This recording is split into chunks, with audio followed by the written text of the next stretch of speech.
chưa?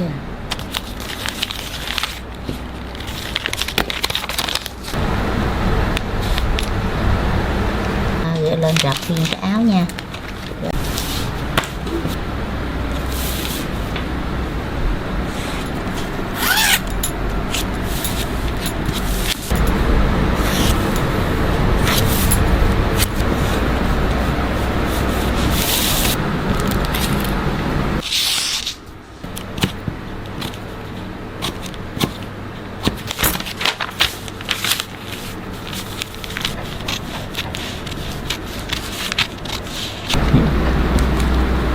Lấy cái viết màu khác lên để dễ thấy.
Sao nữa nếu mà đi mắc sao mình đi luôn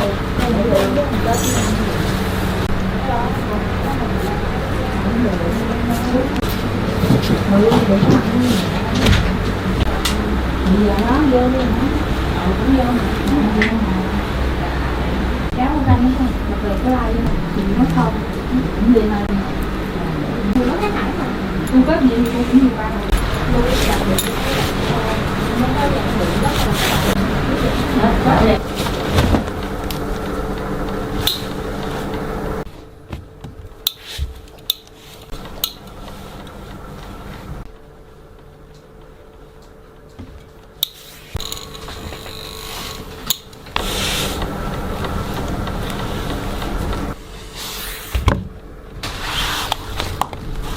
là cổ này đại thì nó gần lột hết thì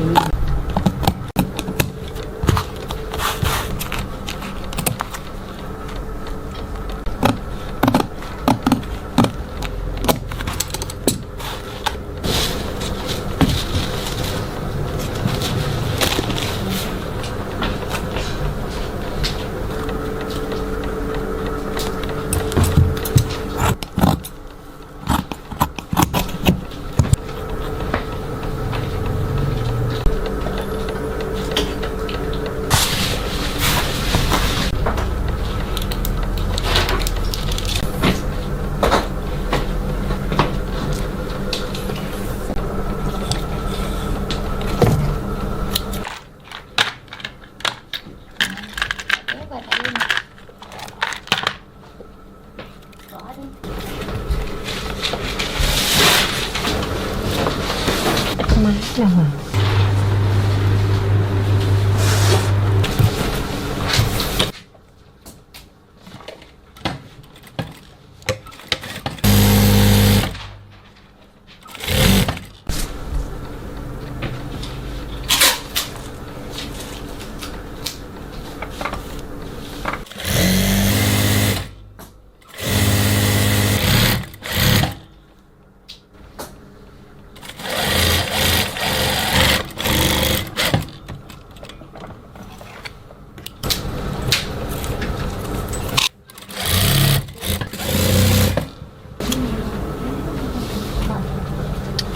Hỏi chị cái thích trơn hay là thích nó không có lắm.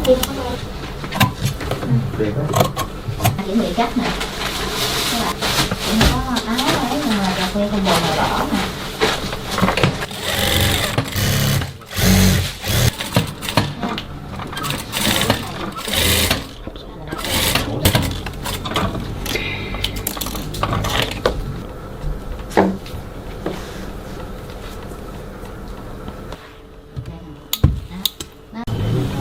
May tóc của mưa các bạn không ạ? Đổ vào đây nó bắt qua đây cái như người nhỏ thì cái tay lợn tay xương lợn này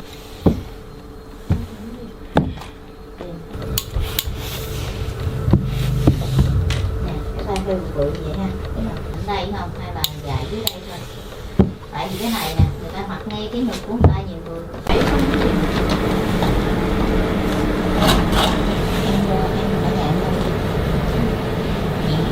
Trước đây tại cũng nhận có được rồi, không phải là thôi nó như nhau, tại nhiều người ta được nhỏ mà không.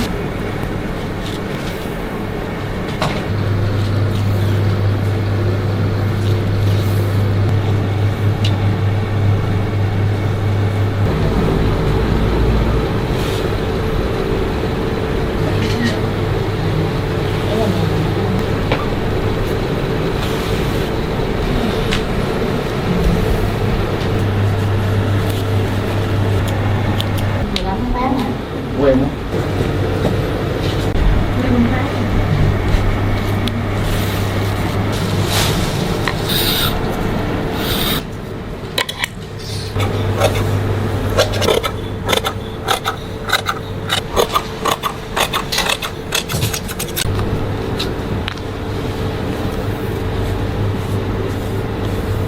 Ủa mẹ cái áo dài nó là mua bao nhiêu mét?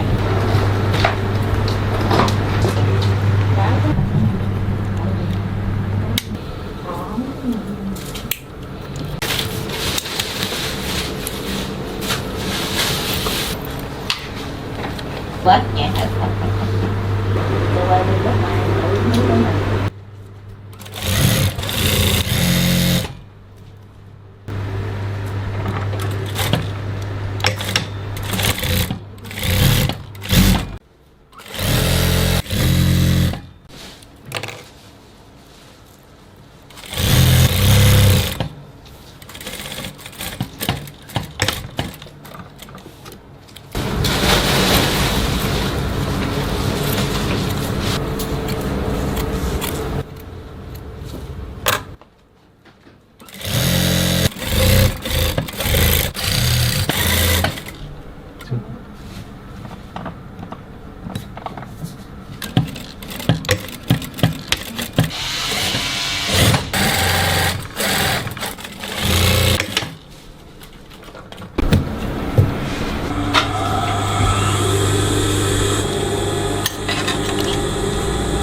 bận rồi.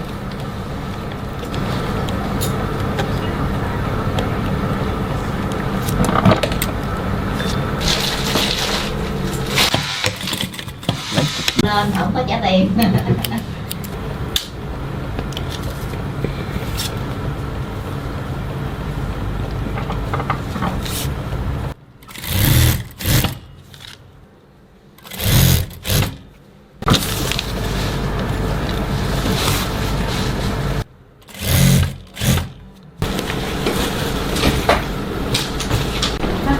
Vậy đâu kìa.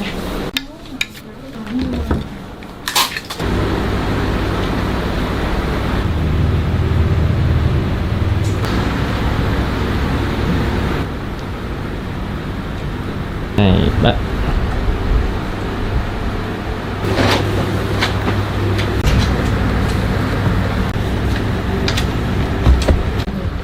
Không, mặc vào dễ không có được.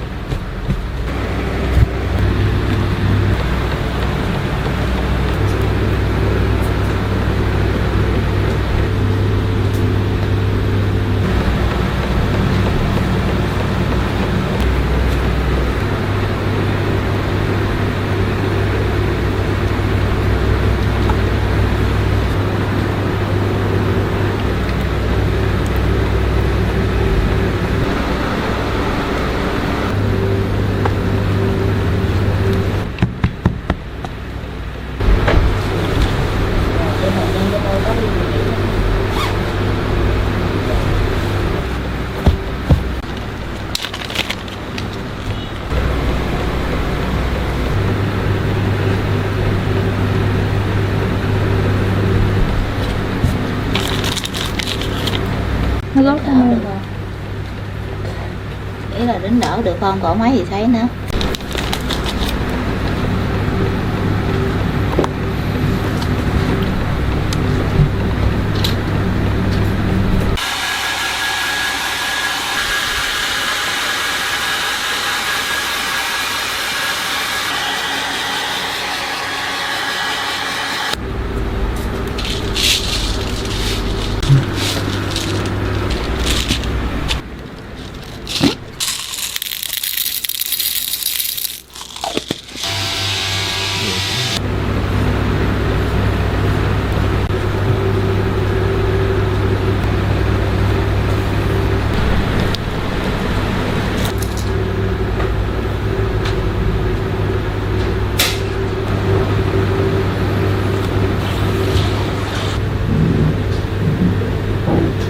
Kéo gì không? dạ.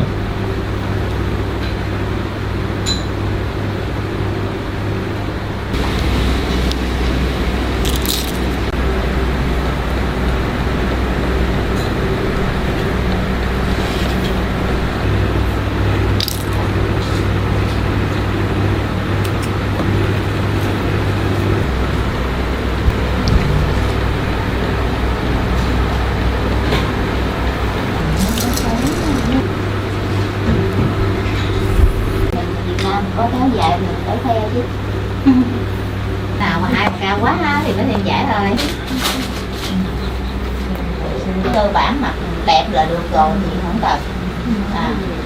Lâu lâu mới có người yêu cầu thôi chứ bình thường thì cũng hai một lúc.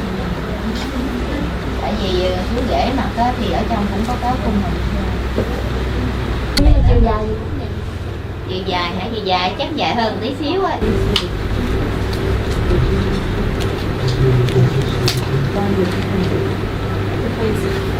Mặt vừa nhưng mà cái nó sẽ vừa hơn. Hai lót thì nó lên 600 là nó có thêm cái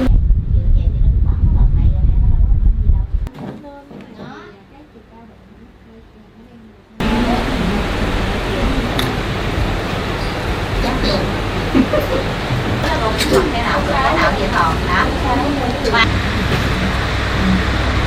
nè